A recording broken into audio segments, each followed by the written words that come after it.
دادا جان کی مرغی۔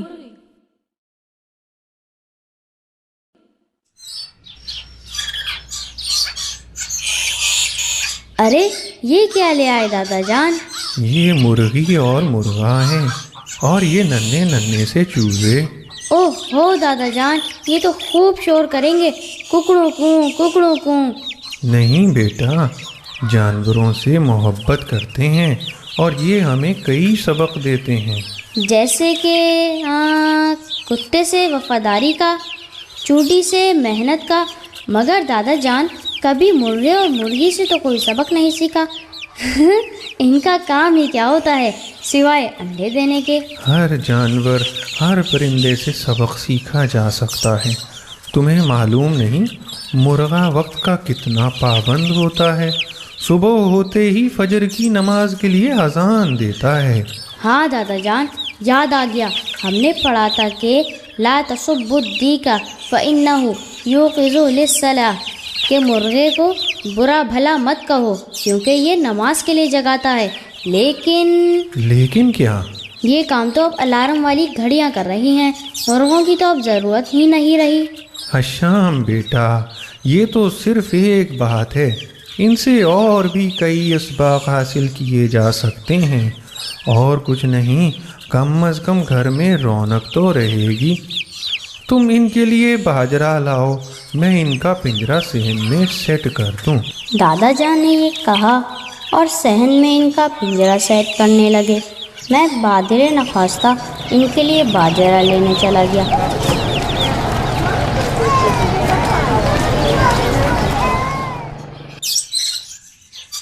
اگلے دن جب میں اسکول سے لوٹا ہی تھا کہ امی نے مجھے آواز دی، حشام بیٹا، ذرا بازار سے دہی تو لا دو۔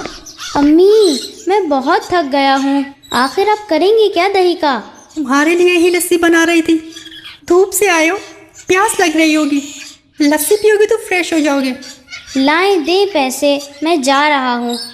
بیٹا باہر نکلتے ہوئے گھر سے باہر نکلنے کی دعا پڑھ لینا۔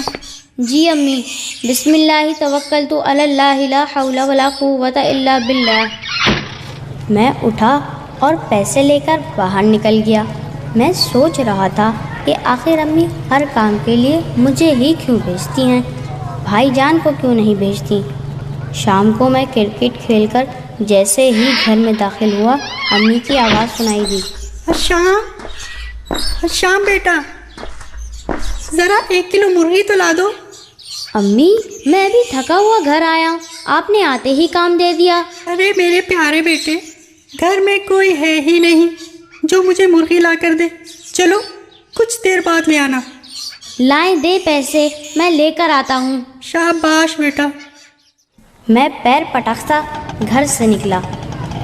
راستے بھر میں سوچتا رہا کہ امی کو ذرا خیال نہیں ہوتا کہ میں تھکا ہوا ہوں، ہر وقت مجھ سے ہی کام کرواتی رہتی ہیں۔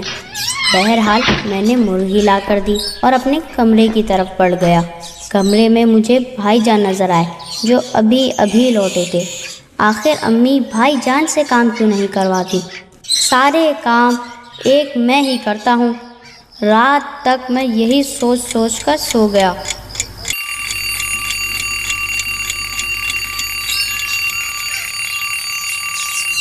اگلے روز تو حد ہی ہو گئی، ہمارا فائنل میچ تھا، بڑی مشکل سے ہم سیمی فائنل جیتے تھے۔ ہم لڑکوں نے خوب پریکٹس کی ہوئی تھی، میں اپنی ٹیم کا نائب کپتان تھا۔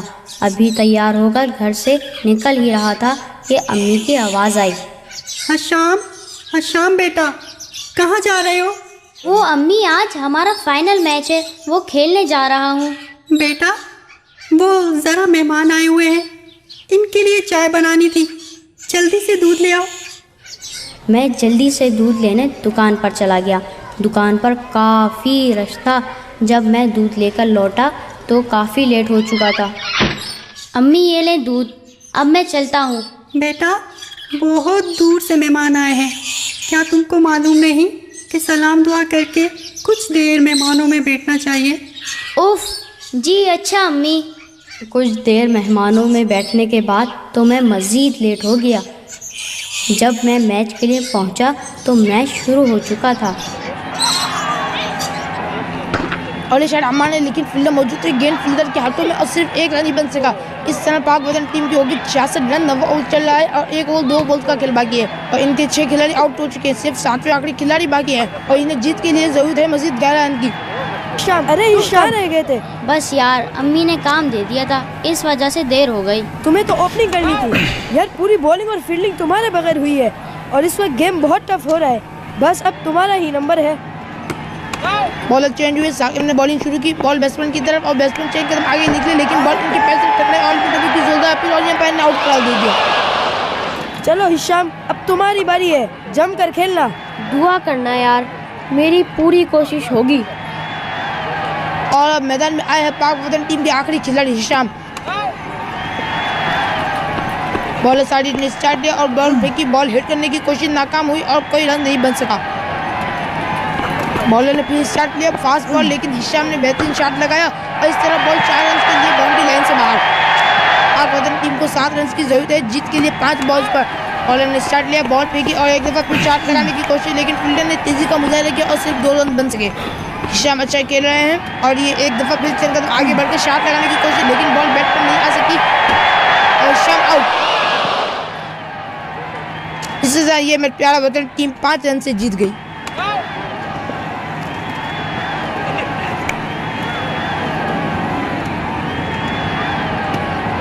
دوستو کوشش تو بہت کی تھی لیکن ایک تو پہلے ہی موڈ بھی خراب تھا اور پتہ نہیں کیا ہوا. چلو یار کوئی بات نہیں, کھیل میں ہار جیت تو ہوتی رہتی ہے. آج یہ کل ہم.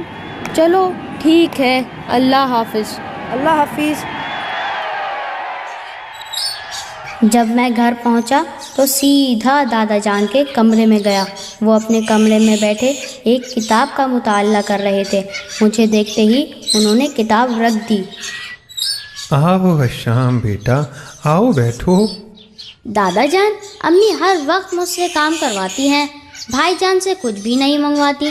آج ہم میچ ہار گئے, امی کی وجہ سے میں لیٹ بھی ہو گیا. تم سے کس نے کہا کہ سب گھر کا کام تم کرتے ہو اور تمہارے بھائی جان کچھ نہیں کرتے؟ بجلی, گیس اور ٹیلی فون کے بل تو وہی جمع کراتے ہیں. کبھی دیکھا ہے تم نے کہ وہاں کتنی قطاریں ہوتی ہیں؟ اور سب سے زیادہ تو مصروف میں تمہاری والدہ کو دیکھتا ہوں. ان کو خود کیا پسند ہے وہ بھول چکی ہیں. ہر وقت اس میں لگی رہتی ہیں کہ گھر کے دوسرے افراد کیا شوق سے کھاتے ہیں اور کیسے ان کو آرام ملے. میں خاموش رہا. دادا جان بولے, ہشام تم ایسا کرو, تھوڑی دیر باہر صحن میں جا کر بیٹھو, پھر میرے پاس آنا. صحن میں کیوں؟ تازہ ہوا میں, جانوروں میں. اور ایسا کرنا, جا کر مرغی کا پنجرا کھول دینا. مرغی کا سن کر میرا منہ بن گیا. بہرحال میں اٹھا اور صحن میں جا کر بیٹھ گیا. بہت اچھی ہوا چل رہی تھی.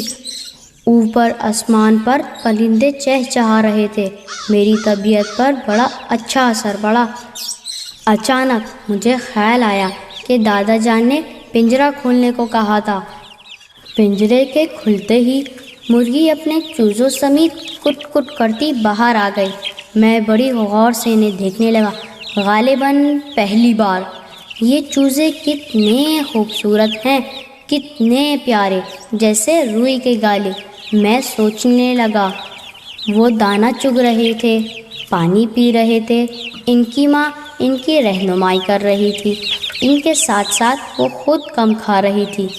میں خاموشی سے دیکھنے میں مگن تھا کہ اچانک, اوہ بلی, اب کیا ہوگا؟ 5 چوزے. میں گھبرا گیا. اگر میں نے چوزوں کو بچانے کی کوشش کی تو بلی مجھے پنجہ مارے گی. اب کیا ہوگا؟ میں نے چوزوں اور مرغی کی طرف دیکھا.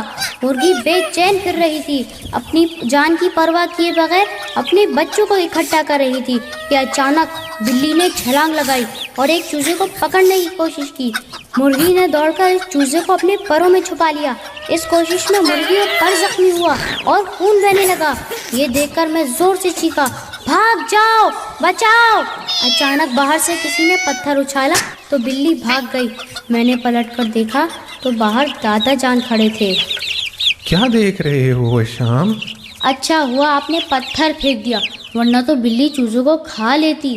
نہیں، ایسا پھر بھی نہیں ہوتا۔ کیوں دادا جان؟ اس لیے کہ چوزوں کی ماں ان کے ساتھ تھی، اور جب تک ہماری ماں ہمارے ساتھ ہوتی ہے وہ ہمارے دکھ، ہماری تکلیف اور ہماری ہر پریشانی کی آہار بن جاتی ہے، اور اس کے لیے اپنی جان کی بھی پرواہ نہیں کرتی اور جان پر کھیل جاتی ہے۔ یہ محبت کا مظاہرہ تم نے جانوروں میں دیکھا بیٹا؟ پھر انسان تو اشرف المخلوقات ہے، اس کی محبت تو اس سے بھی بڑھ کر ہے۔ اچھا دادا جان، مجھے اب سمجھ میں آیا کہ آپ نے مجھے باہر صحن میں کیوں بھیجا تھا۔ تم کہہ رہے تھے نا حشام کہ مرغی سے تو کبھی کسی نے کوئی سبق نہیں سیکھا، کیوں بیٹے؟ دادا جان، میں بہت شرمندہ ہوں۔ اچانک مجھے پیچھے سے امی کی آواز سنائی دی، وہ ایک ٹرے تھامی کھڑی تھیں۔ شام، ارے تم یہاں ہو؟ میں پورے گھر میں تمہیں تلاش کر رہی تھی۔ کیوں بہو، اسے کیوں ڈھونڈ رہی تھیں؟ یہ میز کھیل کر آیا تھا نا، میں نے سوچا یہ تھک گیا ہوگا اور بھوکا بھی ہوگا۔ یہ لو بیٹا تمہارا برگر اور یہ لسی کا گلاس، اور ابا جی یہ آپ کا جوس۔ اور یہ تیسرا گلاس کس کا ہے؟ کیا تمہارا ہے بہو؟ یہ آصف کا ہے، شاید اپنے کمرے میں پڑھ رہا ہے، اس کے امتحانات نزدیک ہیں۔ پھر امی جس تیزی سے آئی تھی اسی تیزی سے پلٹ گئیں۔ میں غلطی پر تھا دادا جان، مجھے معاف کر دیجیے۔ دادا جان نے مجھے مسکراتے ہوئے دیکھا اور اپنے سینے سے مجھے لگا لیا۔